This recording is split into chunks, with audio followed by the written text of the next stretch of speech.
In this lecture, we'll be studying about system programs. In the previous lecture, we studied about system calls and we saw how system calls work.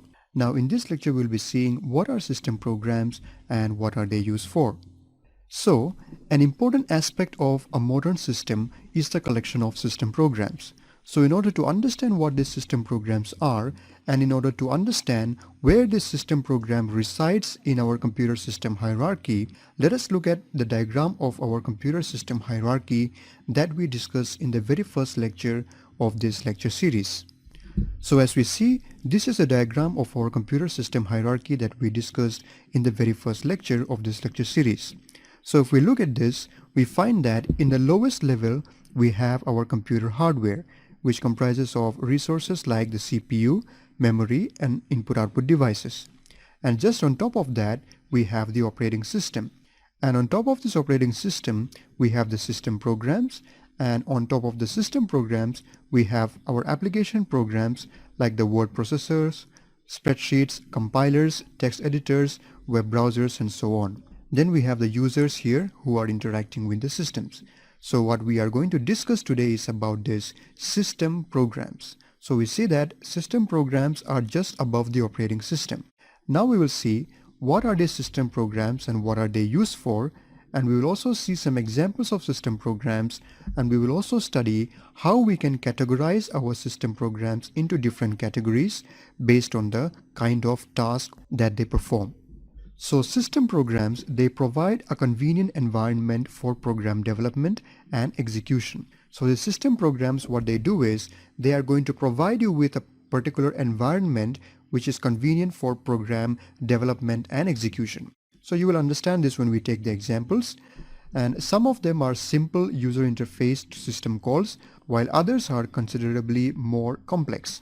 Now we will see how we can categorize these system programs into different categories based on the kind of task that they perform. So system programs can be divided into the following categories. So we will see the categories one by one. The first one being file management. So the system programs that helps in managing your files, they fall under the category of file management system programs.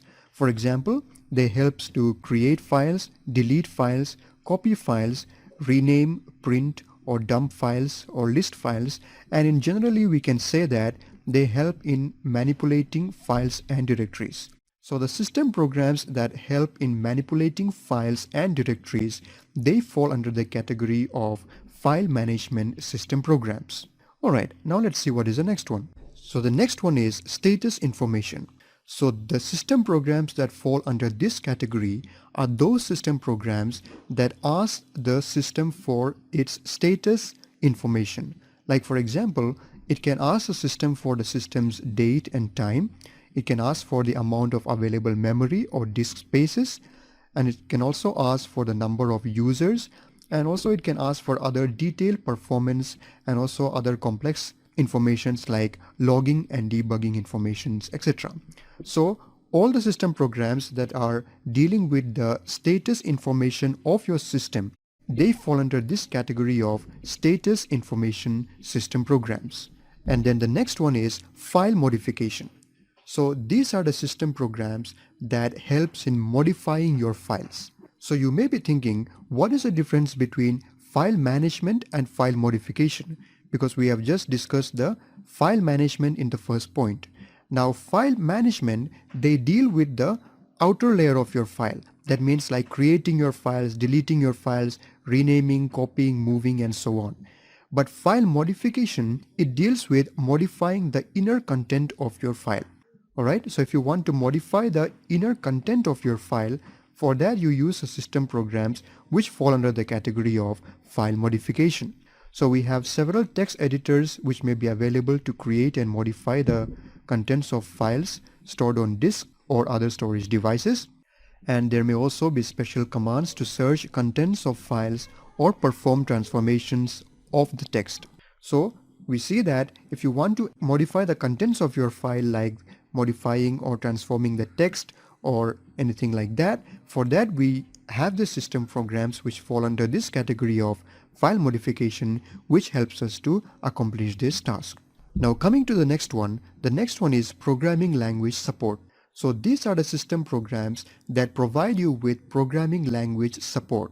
So there are different programming languages like C, C++, Java, Visual Basic, Perl, and so on. Now your system may have to compile and run programs that are written in these kind of different languages.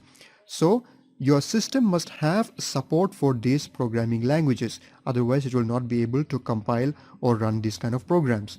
So in order to give you support for these programming languages, there are system programs that helps in providing you with this programming language support. So there are things like compilers, assemblers, debuggers, and interpreters for common programming languages such as these, which are often provided to the user with the operating system. So these things are provided usually with the operating system so that your system will be able to compile the codes that are written in these languages, so that your system works flawlessly even if it have to compile some source code related to some programming languages. So the programs which gives you the support for these programming languages, they fall under this category of programming language support system programs. Now the next one is program loading and execution. So in the previous point, we saw that our programs were compiled and assembled using those system programs which fall under the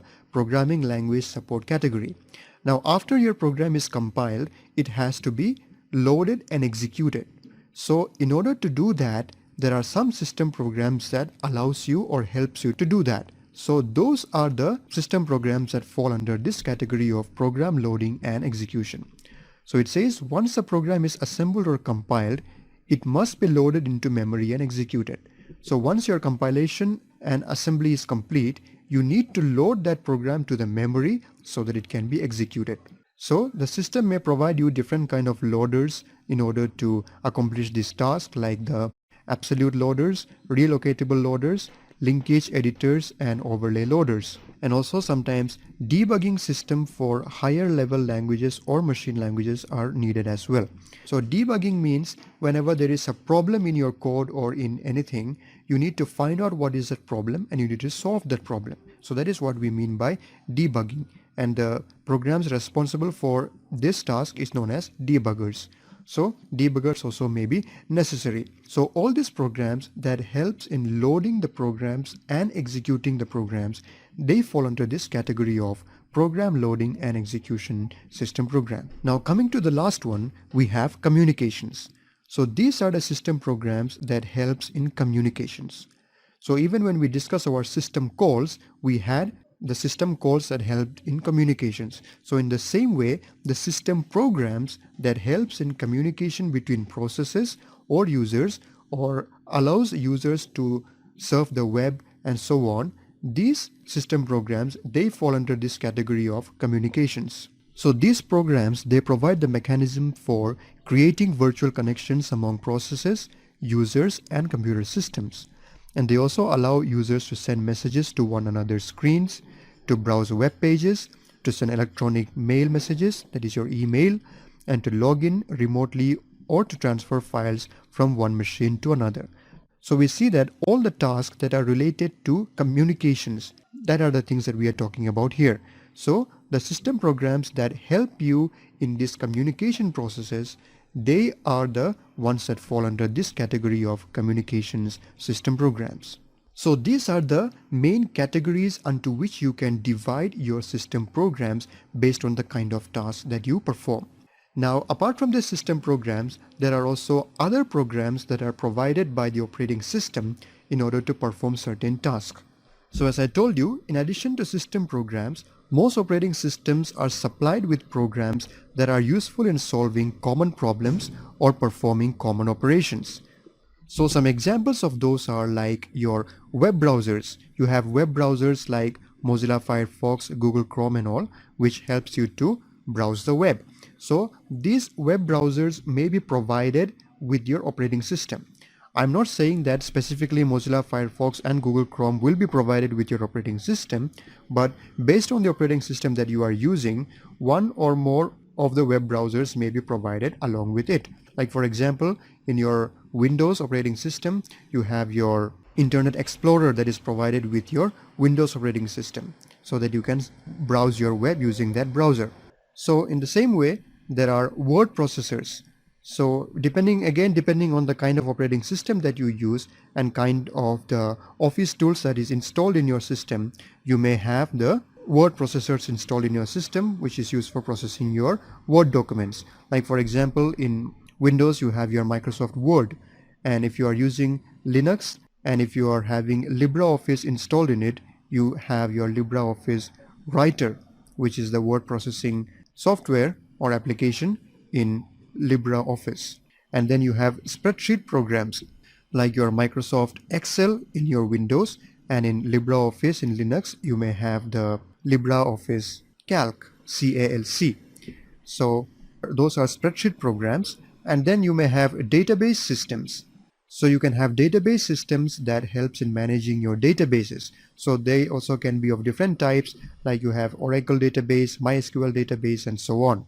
And then you may have games for your entertainment purposes, etc.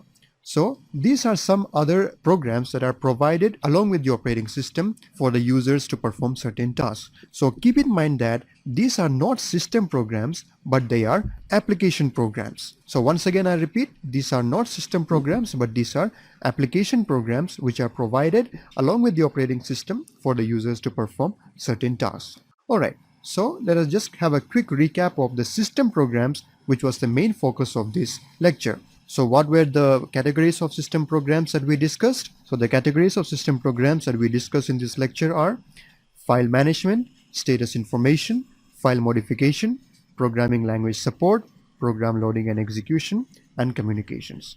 So these are the categories into which we can divide our system programs. So I hope this lecture was clear to you. Thank you for watching and see you in the next one.